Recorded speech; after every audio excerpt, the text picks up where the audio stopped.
bab 3, silakan dibuka bukunya. Sudah dipersiapkan loh tadi. Bab 3 yaitu tentang sub A, peraturan di rumahku, sekolahku, lingkunganku dan negaraku. Nah, buka pakai halaman 68. Sebelumnya Nana akan Bu Yati bacakan dulu tujuan pembelajaran pada materi hari ini. Perhatikan dulu, kita akan belajar tentang materi ini. Tujuannya yaitu murid mampu memahami aturan yang ada di keluarga, di sekolah, di lingkungan masyarakat dan di negara.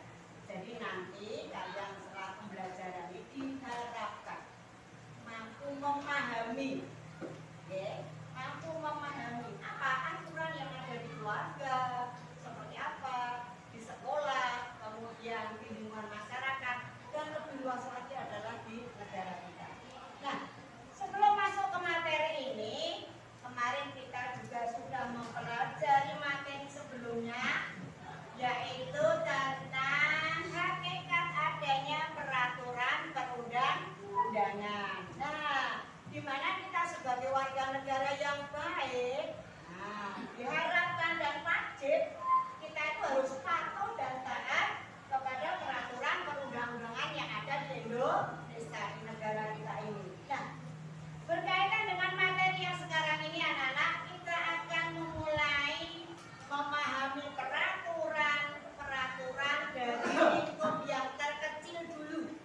Nah, lingkup yang terkecil dulu. Lingkup yang terkecil itu apa? Keluarga. Melebar sedikit. Melebar sebelum itu sudah luas banget. Sebelumnya sekolah, pintar. Luas, lebih luas lagi. Masyarakat. Lebih luas lagi dari Sabang sampai Merauke, negara. Nah, sebelumnya Bu Yati tanya dulu, apakah di lingkungan keluarga kalian itu ada peraturan? Ada. Beri contoh satu saja. Menghormati orang tua. Oke, bagus. Siapa mau? Siapa lagi? Terima kasih. Lanjut, apakah di lingkungan sekolah yang ini, apakah ada peraturannya? Ada. Banyak apa sedikit? Banyak sekali peraturannya. Beri contoh satu aja. Datang tepat waktu. Datang tepat waktu. Anak-anak jangan sampai terlambat. Setuju? Kemudian apakah di lingkungan masyarakat kalian juga ada peraturannya? Ada. Di negara pun juga banyak aturannya. Ternyata anak-anak, memang kita itu di mana tempat kita harus menaati peraturan. Oke. Sekarang Bu Yati akan menayangkan video yang nanti tadi sudah Bu Yati siapkan kok terus langsung celing. Iya sih.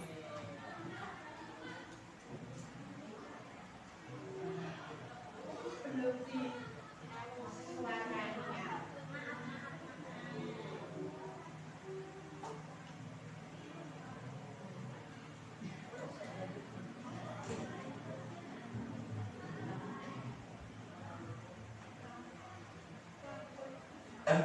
Peraturan di negaraku. Adapun cukup bahasan ini adalah bagian A, peraturan di rumahku, sekolahku, lingkunganku, dan negaraku. Seperti biasa, sebelum kita lanjut kepada pembahasan, mari subscribe terlebih dahulu, like, komen, dan share kepada rekan-rekannya supaya kita semua bisa mendapat manfaat yang lebih banyak lagi. Mari kita bahas satu persatu. Yang pertama, peraturan di rumahku.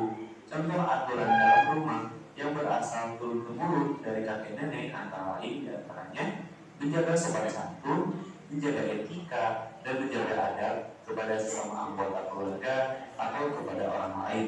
Selain itu pula, kakek nenek juga mengajarkan nilai-nilai moral seperti kejujuran, kesederhanaan, kerja keras, dan tanggung jawab. Aturan dari kakek nenek tersebut kemudian turun ke orang tua kita. Nah, dari orang tua kita, aturan tersebut diterapkan di rumah. Aturan dibuat oleh orang tua di rumah, mulai dari aturan bangun tidur sampai dengan kita tidur kembali. Contohnya, seperti bangun pagi hari, lalu merapikan tempat tidur, mandi, dan berpakaian. Lalu juga sarapan pagi, pergi ke sekolah, bermain di sore hari, tetap belajar di malam hari, lalu tidur kembali. Nah, itu adalah salah satu contoh peraturan yang ada di rumah, yaitu peraturan yang secara turun-temurun mulai dari kakek nenek kita, lalu dilanjutkan kepada orang tua, serta diterapkan di rumah kita. Yang kedua, peraturan di sekolahku. Nah, coba kita perhatikan dan amati apa yang ada di dalam gambar tersebut. Ya, nah di dalam gambar tersebut tentunya para siswa sedang memandangi beberapa mading yang berisi poster atau beberapa tulisan mengenai tentang kata tertib. Ya, di antaranya harus mengingat pukul 06.30. Ya, terus juga ada kata semangat dan juga ada buang sampah kepada tempatnya. Itu salah satu gambarnya. Nah, ilustrasi di atas hanyalah contoh aturan yang ada di sekolah atau yang sering kalian ketahui sebagai kata dari kata tertib. Dan kata tertib di sekolah harus ditaati dan juga dipatuhi oleh semua warga sekolah tentunya, baik itu guru, terus juga peserta didik, gitu ya, kepala sekolah, gitu ya, dan karyawan yang ada di sekolah kita. Dan tujuannya untuk apa? Yaitu untuk menciptakan peserta didik yang berkarakter positif, bermutu, disiplin, penuh tanggung jawab, dan sebagainya. Selain itu pula, aturan berguna untuk menciptakan tenaga pendidik yang dapat dijadikan teladan. Yang ketiga, peraturan di lingkunganku. Aturan yang ada di masyarakat tidak hanya soal gotong royong, tetapi masih ada banyak aturan lainnya. Salah satu daerah dengan daerah lain tentu memiliki aturan yang berbeda tergantung karakteristik daerah masing-masing. Salah satu contohnya yaitu aturan jam wajib belajar masyarakat di lingkungan RT RW yang ada di salah satu perumahan di Kota Bekasi, Provinsi Jawa Barat. Nah, di dalam perumahan tersebut tentunya sudah menerapkan aturan jam wajib belajar yang dalam lingkup perumahan tersebut.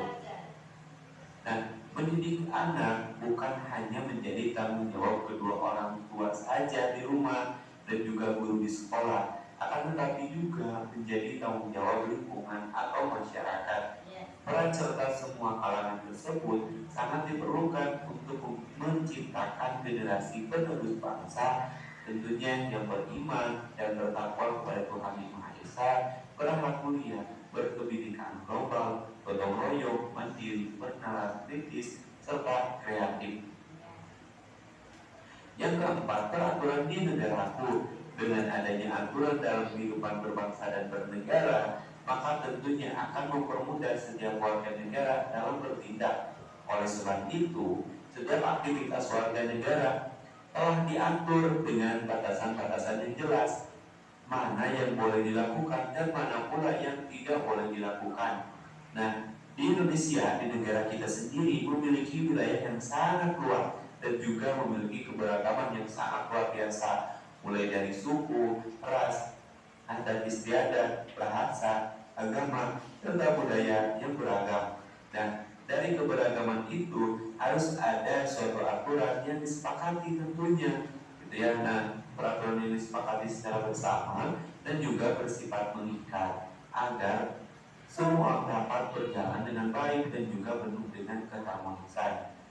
Aturan tersebut dimulai dari lingkup yang paling kecil seperti RT RW, desa kelurahan, kecamatan, kabupaten atau kota, provinsi, hingga negara kita. Nah, itulah yang keempat, itu tentang peraturan di negaraku.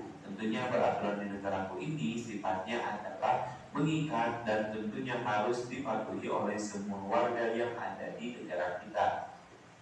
Sekian dan terima kasih. Sampai jumpa di pembahasan berikutnya. Semoga bermanfaat. Kami akhiri. Assalamualaikum warahmatullahi wabarakatuh. Anak-anak, itulah tadi penjelasan dari video. Sudah jelas sekali. Nah, untuk selanjutnya kalian mendapatkan tugas dari tayangan video tadi. Kalian nanti akan menuliskan peraturan yang ada di keluarga, peraturan yang ada di sekolah, kemudian di lingkungan masyarakat dan negara. Seperti ini sudah dibagi kelompoknya, akan Buya dibagi tugas-tugasnya. Dipersiapkan alat tulisnya, siap?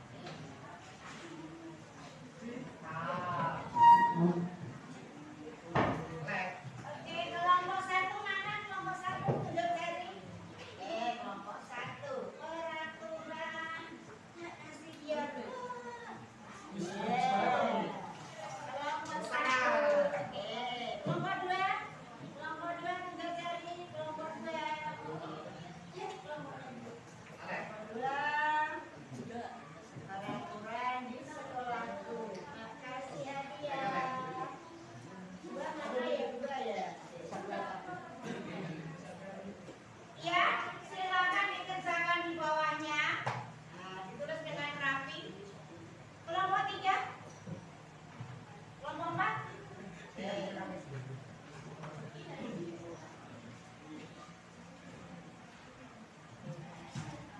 Kelompok tiga. Nanti setelah kalian mengerjakan, berdiskusi dengan teman-teman satu kelompok, nanti kalian presentasi ke depan. Kelompok berapa nama? Tulis kelompok 4. Dikerjakan di bawahnya. Oke. Kelompok 5. Kelompok 5. Kelompok 5.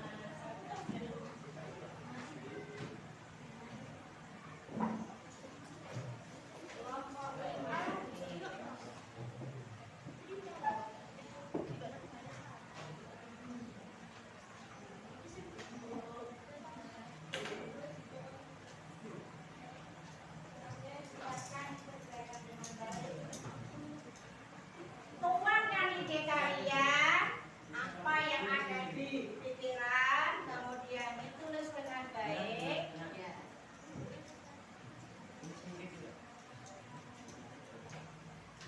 Ya, seperti ini. Nah, membuat mind map di bawahnya.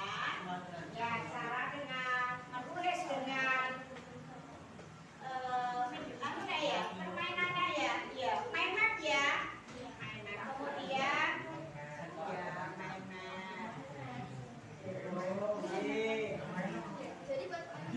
Iya, membuat di bawahnya. Iya. Iya, tulisannya bisa dikerjakan. Kemudian nanti setelah kalian selesai, nah, siap presentasi ke depan dengan teman-teman ya.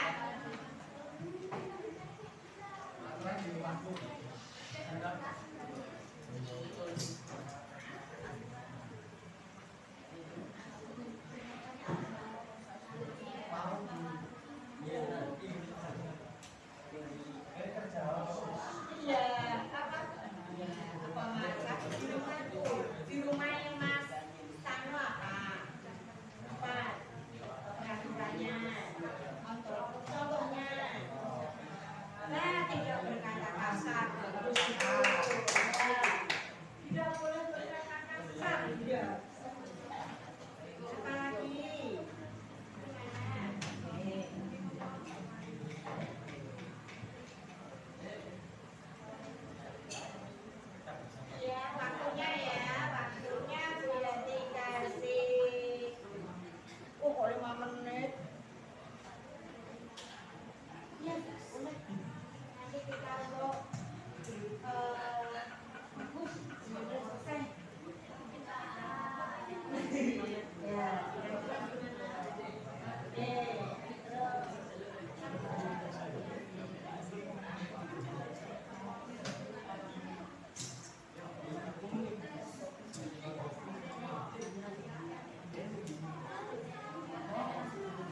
idenya bisa dituangkan di buku atau ditulis di kertas kalian. Di buku nanti tinggal dimasukkan ke sekretarisnya supaya ditulis. Ya, contoh bisa tulis di sini, Pak. Nah, peraturan yang ada di kelompok 4 datanya adalah bisa buka di buku prakteknya. Dan kalian juga bisa tadi di tayangan video tadi nanti bisa setor ke sekretarisnya ya.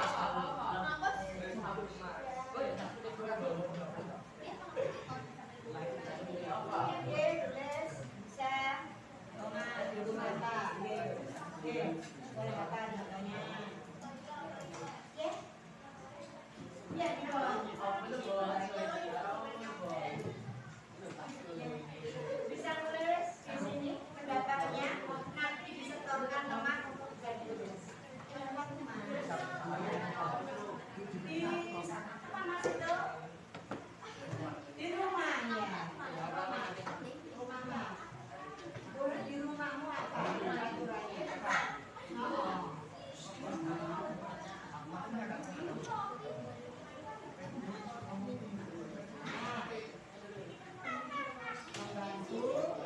orang tua apa lagi?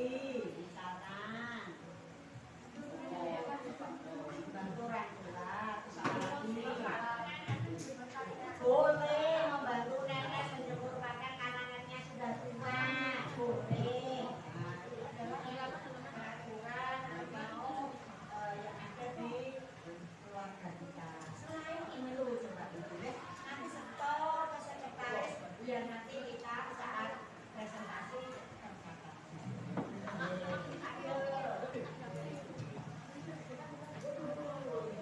Ya, maaf ya udah. Mana punyanya? Ada. Punya mana Mas? Oke.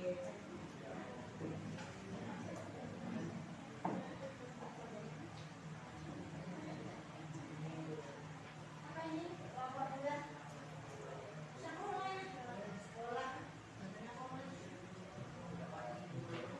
Oke, Bapak dan Ibu guru yang pergi. Tidak boleh berkata kotor. Memakai seragam. Ya. Lagi. Tidak boleh membawa pom. Nah, senangnya apa? Yang di bawah. Oke. Ditulis di sini disetorkan nanti dengan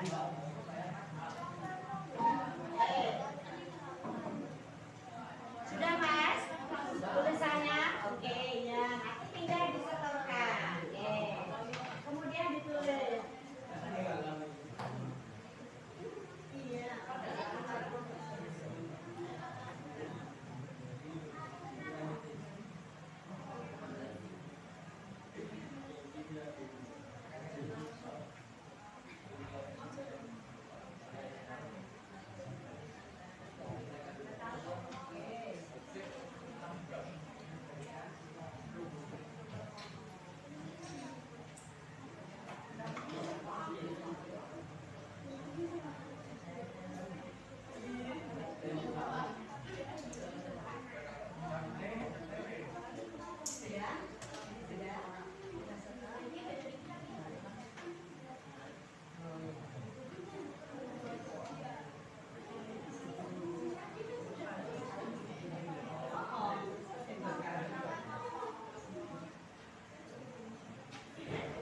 Iya, sudah. Sudah di sini tak disetorkannya. Iya.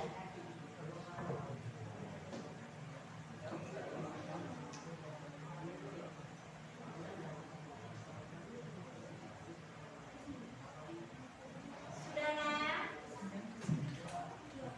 Oke, lanjut. Kado sudah? Oke, tulis dulu.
saja, tetapi tanggung jawab dari lingkungan pun mengikut tanggung jawab. Nah, contohnya tadi dicontohkan adalah jam wajib belajar. Maka lingkungan itu kalau jam wajib belajar ditentukan. Jadi semua anak-anak para pelajar itu di rumah untuk belajar, tidak keluyuran. Nah, kemudian peraturan di negara, kita sebagai warga negara yang baik harus patuh dan taat kepada peraturan-peraturan yang ada di negara kita. Warga negara yang baik yang bagaimana? Yang melakukan perbuatan atau melakukan sesuatu itu sesuai dengan aturan, tidak melanggar aturan. Jadi dalam kita melaksanakannya itu harus